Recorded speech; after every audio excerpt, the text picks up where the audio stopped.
Perfect. And I can edit it if we Okay. need to. So no worries there. All right. Awesome. Well, So what was that? you're talented. I try.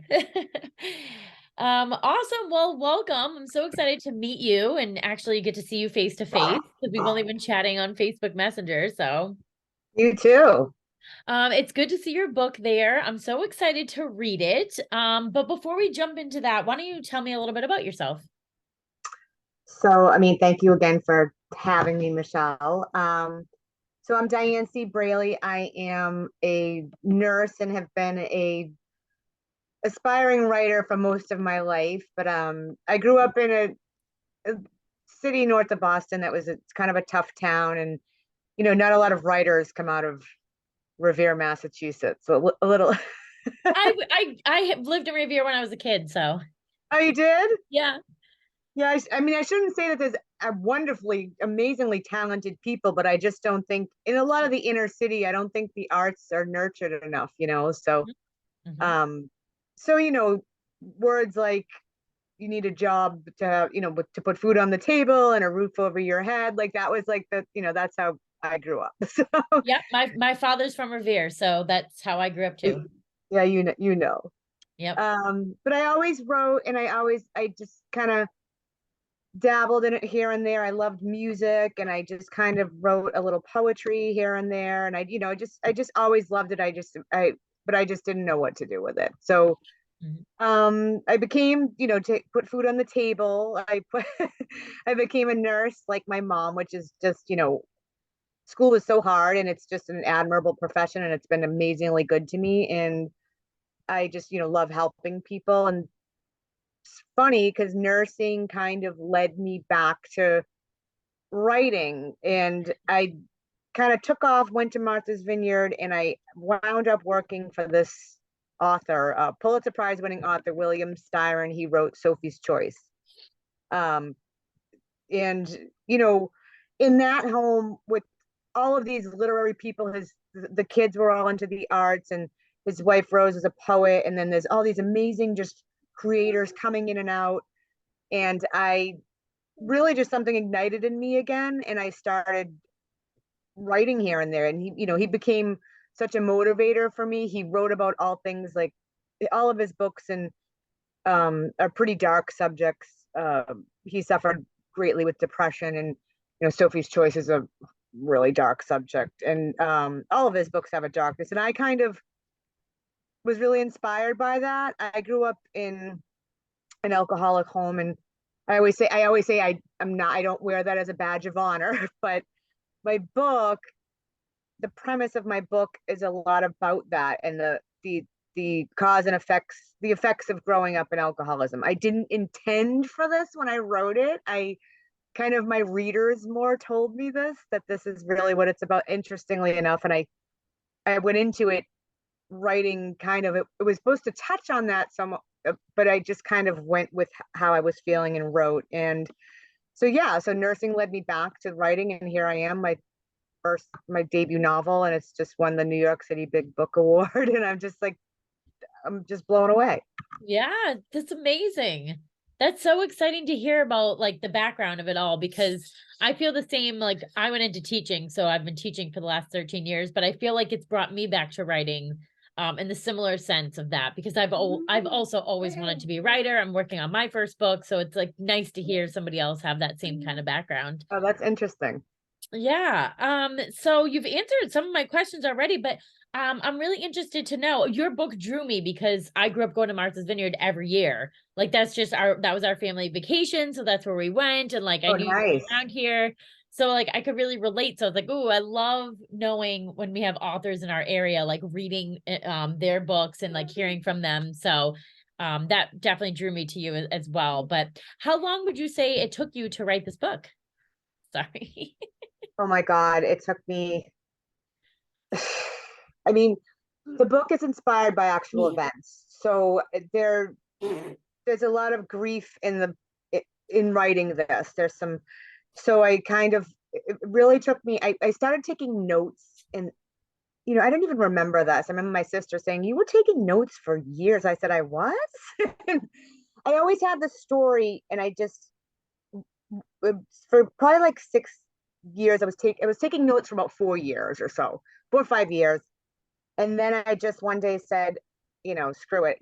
I have to pull the plug on this. I'm doing this. And it took me about a little over 2 years to really write my first draft. And then, sending it out and trying to get it published is a whole other animal that is just, you think writing a book is hard, and and then it's like, oh my gosh, trying to get someone to pick it up. And I think we all think, even though you hear all the stories, that you'll probably get rejected, that it's a chance. But when you send it out, you really think, I think in the back of my mind, you always think, well, once they read my book, they're gonna, the yeses are gonna start coming in. And it doesn't, and maybe it works that way for some people. It didn't work that way for me. So with a lot of like great feedback, and I had such they call them champagne rejections. A lot of the agents loved it, but the market, I was told, was, they have to sell it too. So Yeah. it's kind of a unique book. And I had to, I'm kind of rambling here. I apologize, but No, that's fine. I always knew, well, I knew when I finished the book, of course you figure this out when you finish the book, that the timeline should be different. And the timeline was originally linear. It was just, linear timeline. And then right when I finished it, I said, geez, this book would just be so much better in an alternating timeline. Of course, I realized that when I was done with it. So after getting like some rejections and everything, I ripped it apart. And I about 4 to 6, I think it was 4 or 5 months, I ripped it apart, and I changed the whole timeline and sent it out again. Wow. Yeah, that's the thing. I think a lot of people don't realize how much goes into writing and Ugh. how long it can actually take, because there's so many different parts of it all, so that's why hearing from somebody who's, done this before, it's really interesting and cool to hear. Now, would you say that was the hardest part, is like getting the rejections and having to change it all? Or like, what do you think is the hardest part of all of it? Or just sitting down to actually do it? I mean, there's different things. Like, I think I'm a really disciplined person. So if you have to have a lot of discipline to write, I mean, you just do. You have to really commit to it. And it's a lonely road. It's very lonely, as you probably know. I have a son, I have a husband, kids, the whole thing. And their life was probably never affected, because God forbid, and I'd get up at 5 o'clock every morning and write and ask. I don't even think they knew when I wrote this book, because I just, as I said, their life was not affected. But I think the hardest part for me, I don't know that I could have went through this like 10, 15 years ago. And I'm a pretty tough person, but as I said, it's really lonely. And then when you tell people you're writing a book, like, no one cares. Like, everyone's writing a book. And then when you say you're writing a book, and they like, even your own, like my own mother would just kind of like, oh really, oh that's nice. Yeah, no, I totally get that. It's hard to get that credibility, because I think a lot of people just think you're like, oh yeah, sure, it's like a hobby, we'll Yeah. see. And then you're like, no, but I'm serious. No, and they don't. And then when you actually, it's so funny now, my friends, family, and so many, and they, I have such great feedback, and they love the book. And they all say to me, I just can't believe you did this. Like, I just can't believe you did this. And then I almost started getting insulted. Like, am I incompetent? Like, Yeah, but it's totally not that. People are just like, oh my God, you actually did it, because it's a big deal. I think a lot of people start out with things. Look, we all do things. We'll start out and not finish them. Like, and things like this, it's so challenging. But luckily, like, I have I have an ego. So when I say I'm gonna do something, I can't. I guess I can never, especially when I hit the halfway point of something, I can't give up. Even if it kills me, I am doing it. I don't care. It's kind of my ego that I'm not gonna let. I can't say I'm gonna do something and not do it, because Yeah, I don't know. Which is, I guess, it's a blessing and a curse. But for sure. it's a lonely road, and the hardest, from the hardest part too, another hard part is just the rejection too, because you have to, I think, change your mindset and look at it. If it wasn't for a lot of rejection and like critiques, I took a lot of things agents said and publishers and beta readers and things like that. And beta readers you're supposed to, but and I some stuff I didn't listen to, but a lot of it I did, and I changed the book, and it really made the book that much better. So if you can think of it like that, I think, and not get and have a really thick skin, I think you can, get through, cry, do whatever you need to do, but Yeah. get through, keep. There's a saying that, and I think this is with everything, discipline beats talent, and also most authors, published authors, it's not the one they didn't give up. Yeah.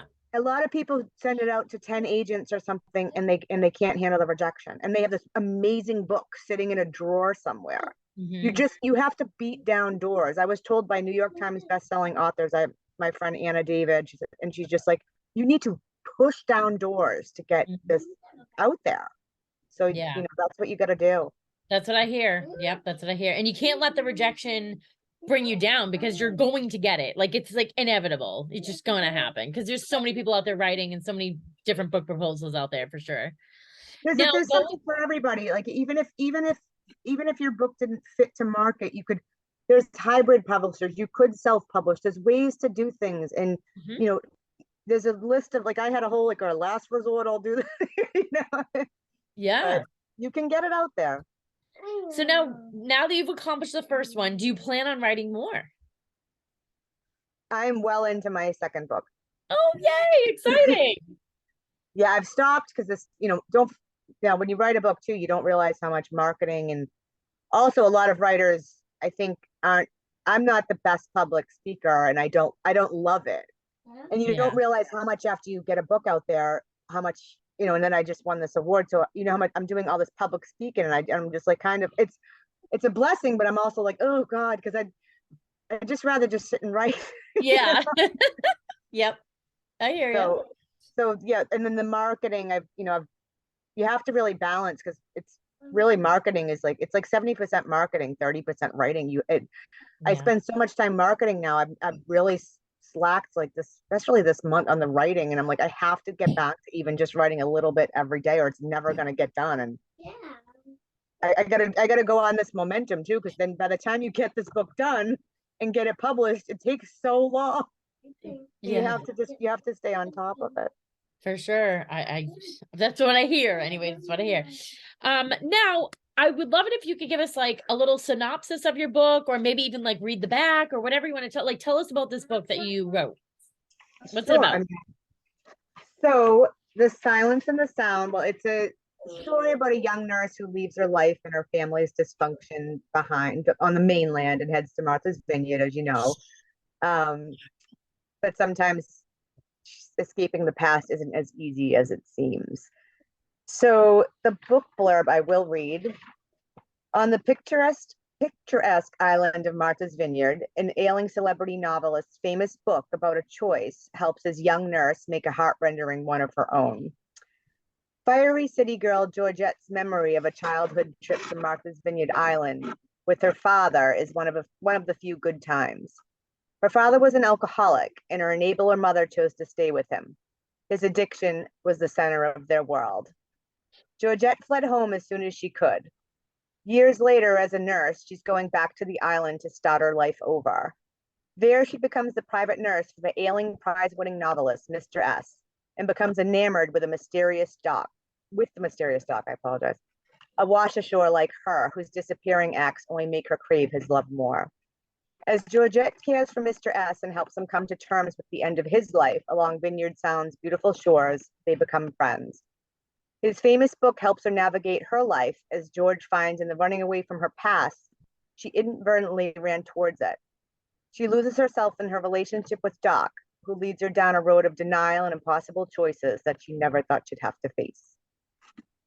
Love it. I love it. It just sounds like so good, so intriguing. And I can tell just from talking to you, it definitely seems like you've added parts of your life in there. Like you have that relatability. And someone that's an aspiring author, because I'm struggling with that so much. I'm in a lot of writing groups, and I've asked a lot of people, I have a very interesting past. And so I say, like, the difference between a memoir and writing a story is if you write the story, you can put all the things in there and not have to be like, oh, this was actually true and happening for me. So do you feel like it was easier to write it as a story rather than like coming out as a memoir saying like, this is what actually happened to me? Like sometimes I feel like it's hard, I should say, for people to put out the truth. So do you feel like you were able to really speak however you wanted to about your past because you could put it in story form, if that makes sense?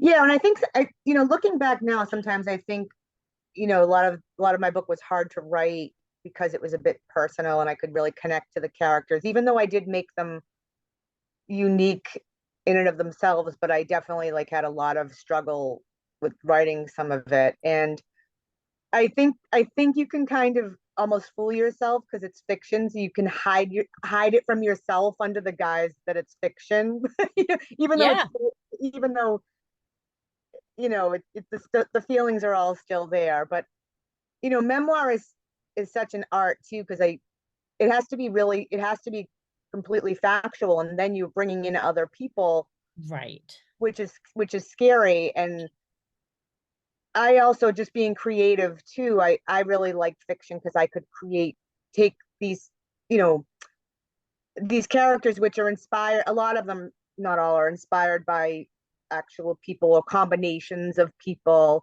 Right. things like that. And I could kind of like make them their own. And memoirs, I don't know. I like the creative aspect of that. I like a little creativity. Yeah, no, I totally hear you. And I think because I'm asking these questions, I know that other people probably are thinking the same thing. So other aspiring authors that are listening, I want them to be able to hear that, because for me, I'm an avid reader. I've been reading since I could open a book, since I was like 2, and I just never thought about the fact that all these stories that are out there, people do that. They are relating to their own real life experiences or people that they know, but then you have that creative side to make them however you want. Maybe people closest to you are like, oh, that reminds me a lot of this person or that person or her life story or whatever. But it's just very unique to me that a lot of authors are doing that. They're putting people and life experiences in their books, but they can make it whatever they want to be. So it's just and it's an inspiring thing for me to hear you say the same thing, that that's kind of what you did, is you could take experiences that you had in your life, because then that makes those characters really relatable for readers, because we know that these are things that happen in people's lives, like real legit things. And that's one of the biggest. I'm in my book. I'm doing a talk tomorrow night, a book club, and all the readers had said the book and the characters are really relatable, and that's why, because, Yeah.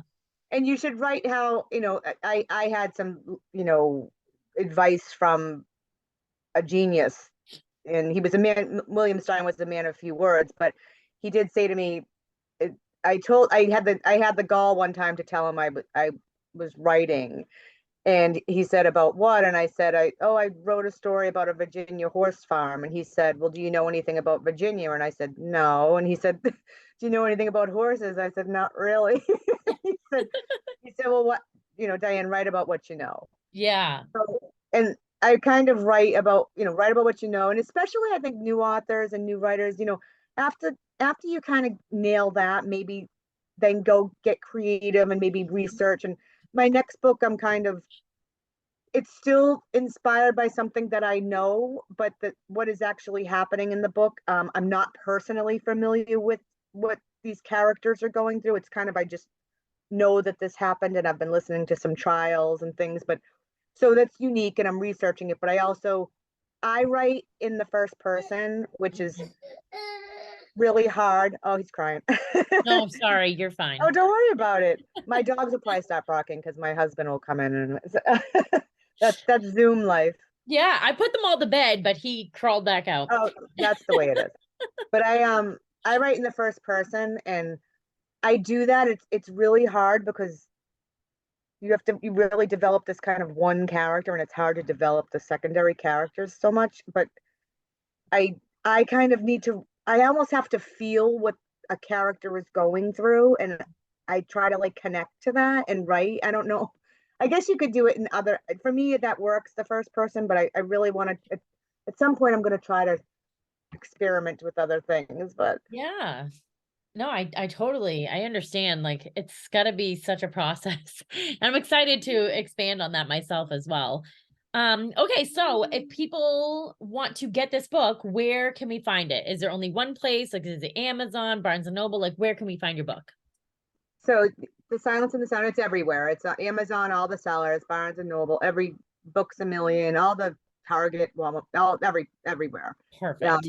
And then, I always say, if your local bookstore doesn't have it, if you support local, they will, it's there on Ingram on file. They can order it for you. Always support local. It's great. It's Edgartown Books on the Vineyard, Bunch of Grapes on the Vineyard, Martha's Yeah. Vineyard Made on the Vineyard. It's all in those places. So Awesome.